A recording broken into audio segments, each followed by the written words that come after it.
In the heart of a Huntington town, surrounded by rolling hills and winding streams, I grew up far from the flashy life of the city. Our small, worn-out house had creaky wooden floors and windows that looked out onto wide fields. It felt like a world all its own.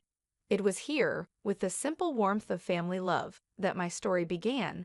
My parents weren't rich in money, but they were rich in kindness and wisdom. My father, a local carpenter, had rough hands from years of work, but a gentle touch. He not only built furniture, but also taught me the values of hard work and humility. My mother, a school teacher, filled our home with books and stories, sparking my imagination and nurturing my dreams. Life in our small town was slow and simple. Neighbors greeted each other warmly, and community events were the highlights of our social calendar. I cherished this life, finding joy in the small pleasures, the fresh scent of earth after rain, the rustling of leaves underfoot, and the chorus of birds at dawn. It was at the local library where I first met James. He was different from anyone I had known. A visitor from the city, he had an air of sophistication but was unassuming. His family was well known in business circles, their wealth and influence extending far beyond the city's skyscrapers. But James, with his easy smile and genuine interest in my everyday tales, was a refreshing surprise in that world. Our initial conversations were cautious, like two worlds carefully getting to know each other. He talked about city life, the fast pace, endless opportunities, and dazzling lights. I shared stories of my town, the annual harvest festival, peaceful walks by the stream, and our close-knit community. In those early days, we often met at an old park bench by the lake, where we would talk for hours. The lake, with its calm waters reflecting the changing colors of the sky, witnessed our growing connection, weaving our different worlds into one. "Laura," James said to me one evening, his voice tinged with a vulnerability I had not seen before. "I have always been surrounded by people who care more about wealth and status, but with you, I found a peace I didn't know existed. You've shown me a different way of life, one that's real and full of warmth." His words stirred something deep inside me. James, where we come from doesn't define us. It's who we are when we're together that matters. You've given me a new view on life, opening my eyes to dreams I never dared to have. As our relationship grew, James told me about his family, especially his mother. She was elegant but had very high expectations. He spoke of her with respect, but also with concern. "She has her own ideas about who I should be with. I'm just worried about how she'll react to us." I reached out, taking his hand and feeling a slight tremble. "We'll face that together," I assured him. "Love isn't about backgrounds or expectations. It's about two people who choose each other against all odds." The day James proposed was simple, just like our love. No grand gestures, just a heartfelt promise of a life together. As I looked into his eyes, full of hope and love, I knew this was just the beginning. The evening I was set to meet James's family, I was very nervous. Their grand mansion loomed large as we approached, a reminder of the different worlds James and I came from. James held my hand, giving me a reassuring look. "Just be yourself, Laura. That's all you need to be." I smiled weakly, trying to calm my nerves. "I just hope your mom doesn't think I'm out of place." James sighed, a hint of concern in his eyes. "Mom can be a bit much. Just remember, I'm here with you." As we entered the fancy dining room, James's mother, Shirley, a tall woman with a stern look, greeted us. Her eyes quickly scanned me, a flicker of disapproval crossing her face. "So this is the young lady who has captured my son's heart. Interesting choice, James." Dinner was elaborate, with dishes I couldn't even name. James's mother, ever the gracious host, offered me a plate with a sly smile. "I suppose these dishes might be a bit too sophisticated for your taste, Laura. We can get something simpler if you'd prefer." I felt embarrassed but managed a polite decline. "No thank you, I'm always eager to try new things." As the evening went on, her comments became more pointed. She eyed my dress, a simple but neat outfit, and continued to make subtle remarks. I had thought it was appropriate. Is that what passes for evening wear in your town? It must be challenging to find good clothes on a modest budget. James tried to change the subject, but his mother was relentless. Tell me, Laura, what do your parents do? It's always fascinating to learn about different walks of life. I answered, feeling her judgment. My father is a carpenter and my mother is a school teacher. Oh, how quaint, she replied, her voice dripping with condescendence. Hardworking people, I'm sure, but I suppose they couldn't offer you much in the way of a financial head start. The meal continued with her taking jabs at my small-town upbringing, my parents' humble jobs, and even my salary, which she somehow knew about. Each comment was polite but sharp enough to hurt. James was visibly uncomfortable, and his attempts to defend me only seemed to amuse her more. As we left, James's father, Richard, pulled me aside and offered a kind smile. Laura, you handled yourself well. Don't let her get to you. She'll come around. In the car, James apologized profusely. I'm so sorry, Laura. I didn't think she'd be this harsh. I sighed, feeling a mix of hurt and determination. It's okay, James. I knew it wouldn't be easy, but I love you, and that's what matters. That night, as I lay in bed, the sting of his mother's words lingered. But beneath the hurt, a resolve was building. This was more than just about fitting in. It was a test of our love and my strength, and I was ready to face it head-on. As the wedding day approached, the air was thick with excitement and growing tension. Shirley, who had taken it upon herself to oversee the preparations, seemed to find pleasure in belittling my ideas and choices at every turn. One afternoon, while discussing the wedding plans with James and his mother, the topic of the wedding dress came up. I had chosen a simple yet elegant gown that I felt reflected my personality. James's mother, however, had other ideas. That dress, Laura, it's so plain. Don't you want to make a statement on your big day? After all, you're marrying into the family, she said, her voice laced with a patronizing tone. James squeezed my hand under the table, giving me a supportive look. Mom, Laura looks beautiful in that dress. It's her choice, and it's perfect. But his mother was relentless. Oh, James, let's be realistic. This is a high-profile event. People expect a certain standard. Laura, dear, you should consider something more fitting of our family's status. I tried to keep my voice steady, though her words stung. I appreciate your concern, but I really love my dress. It's special to me. She waved her hand dismissively. Well, it's your day, I suppose, but remember, it's not just about you. It's about how you represent us, too. As the days went by, her comments became more frequent and hurtful. Marian criticized the flower arrangements, the menu choices, and even the invitations. Each remark was a subtle dig at my background and my inability to meet her high standards. James and I often talked about this late into the night. I can't believe she's being so difficult, James would say, frustration clear in his voice. I wish she could just see how amazing you are and how happy you make me.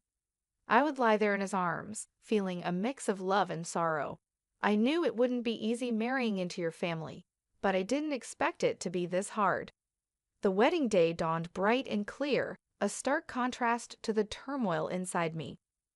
My parents and I had worked hard to make everything perfect despite Marian's constant criticisms.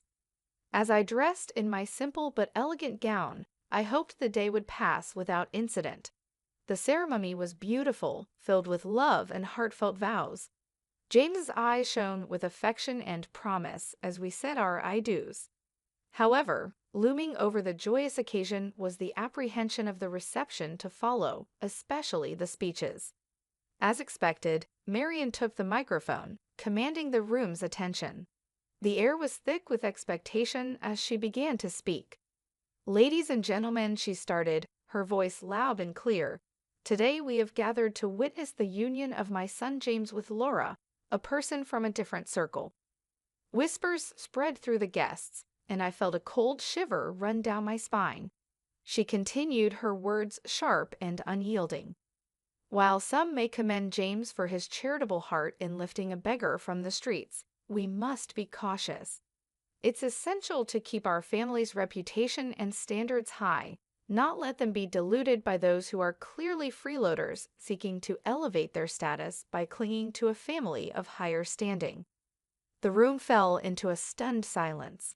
My parents looked at me, their faces a mix of shock and hurt.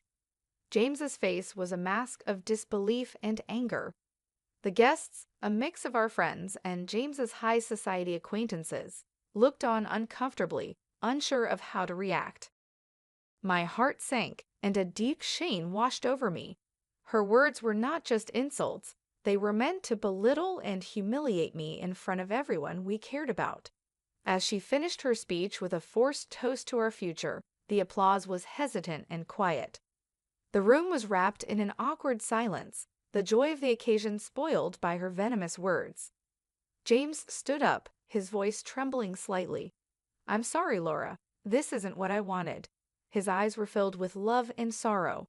I looked around at the shocked faces of our guests, feeling incredibly humiliated. Her words cast a heavy shadow over what was supposed to be the happiest day of our lives. The tension lingered after James's mother's harsh speech. Then his grandmother, Mrs. Joyce, a respected and authoritative figure in the family, requested the microphone. Her composed demeanor and serious expression immediately drew everyone's attention. "Good evening," she began, her voice clear and firm. "I have something important to say. Laura, you have faced unfair criticism today, criticism that no one deserves, especially not on their wedding day." I looked up in surprise, and James beside me seemed equally astonished. Mrs. Joyce then turned to Shirley. "It seems we have forgotten our own past and where we come from. Let me remind everyone here, especially you, that before you were the lady of this house, you were a maid working under this very roof. It was here that you met your husband." A hush fell over the room. James's mother's face turned pale, her eyes widening in shock and embarrassment. Mrs. Joyce continued, her tone firm.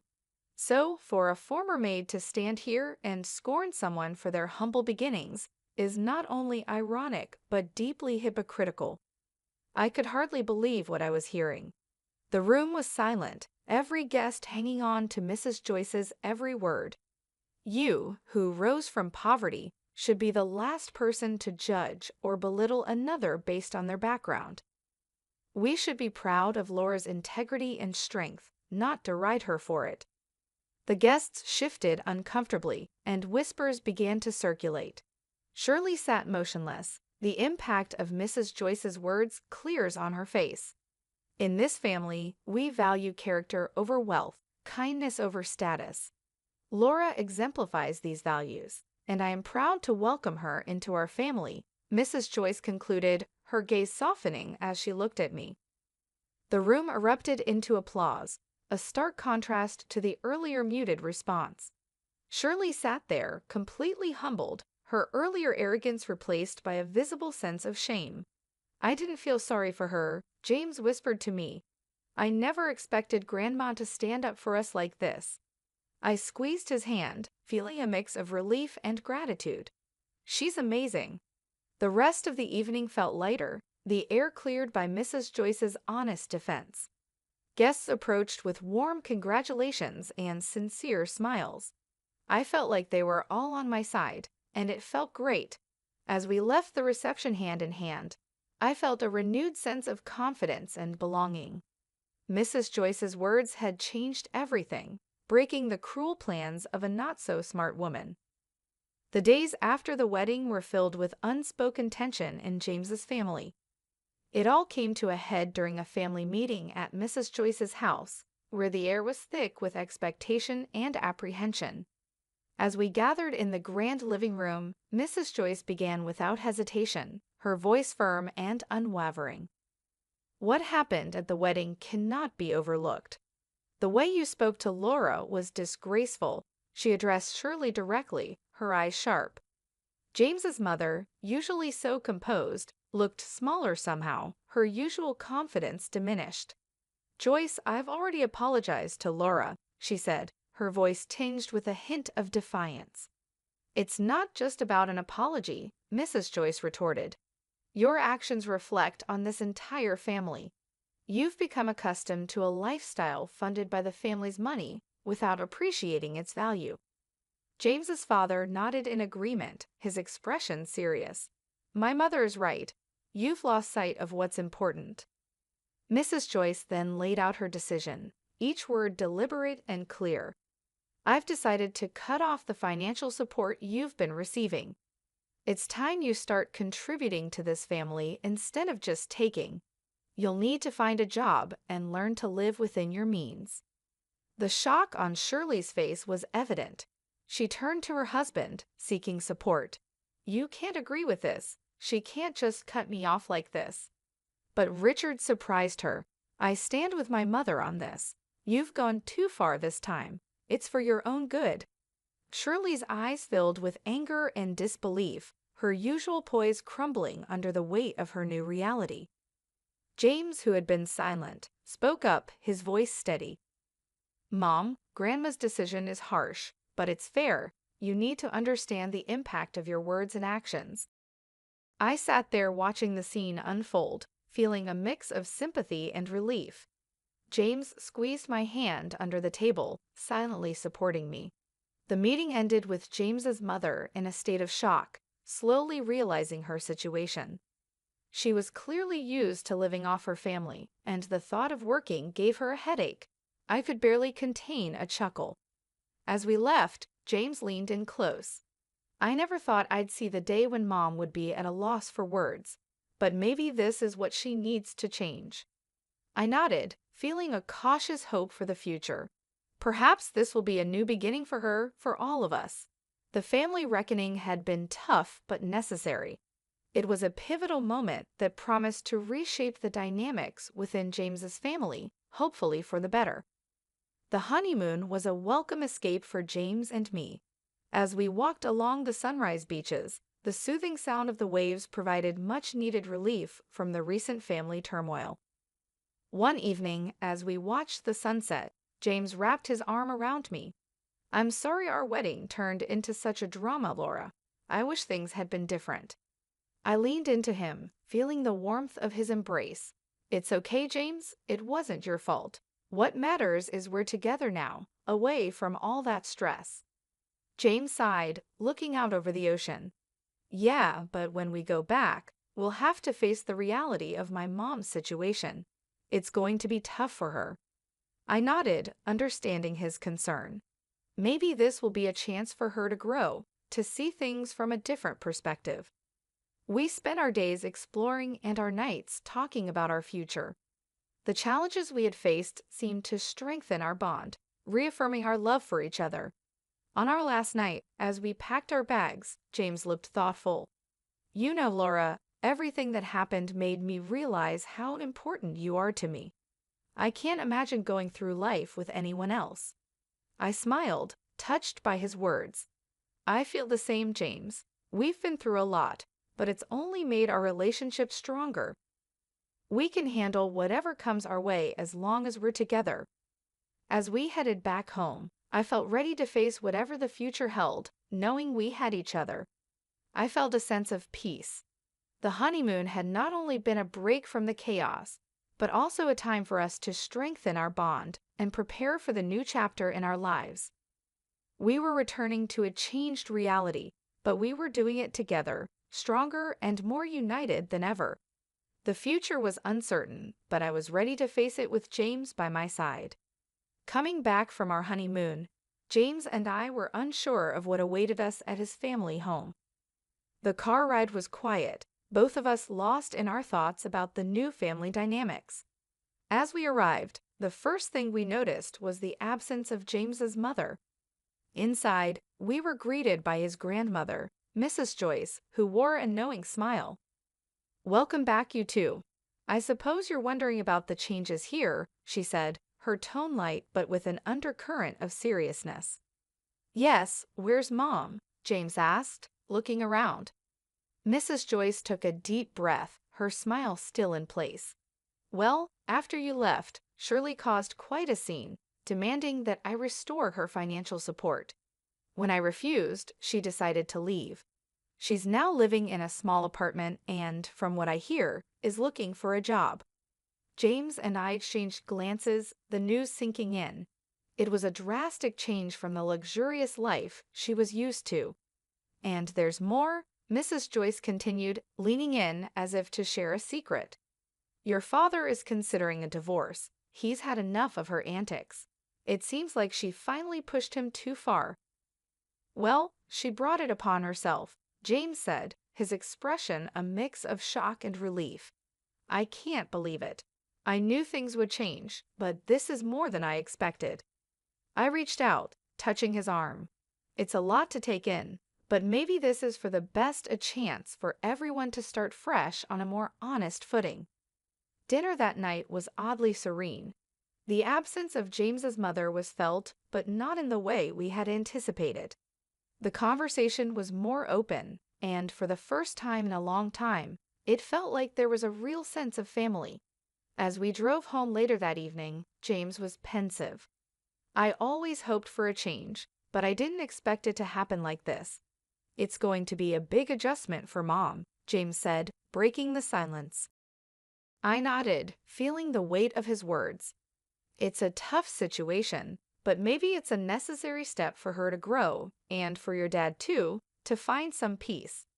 Sometimes, change is needed for people to truly see what matters. The ride home was reflective, the quiet only broken by the hum of the car engine. We both sat lost in our thoughts, contemplating the new reality we were returning to.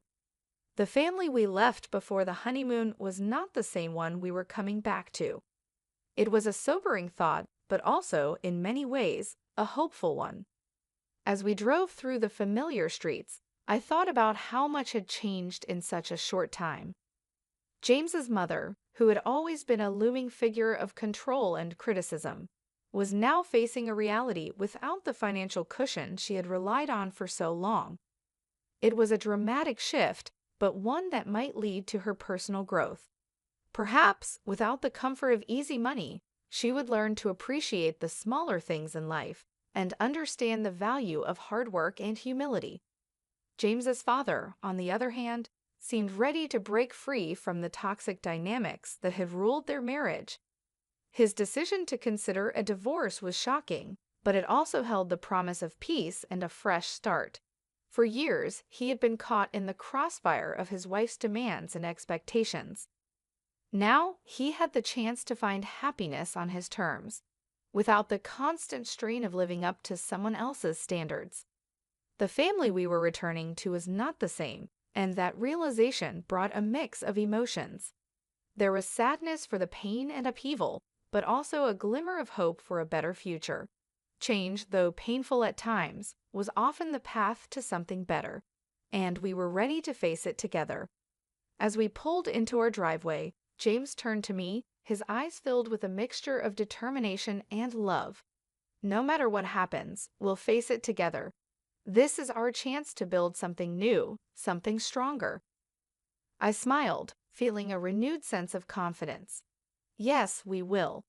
We've already been through so much, and it's only made us stronger. Whatever comes next, we'll handle it. We stepped out of the car, hand in hand, ready to face whatever the future held. The path ahead might be uncertain and challenging, but with James by my side, I felt ready for anything. Together, we would navigate this new chapter, embracing the changes and growing stronger with each step.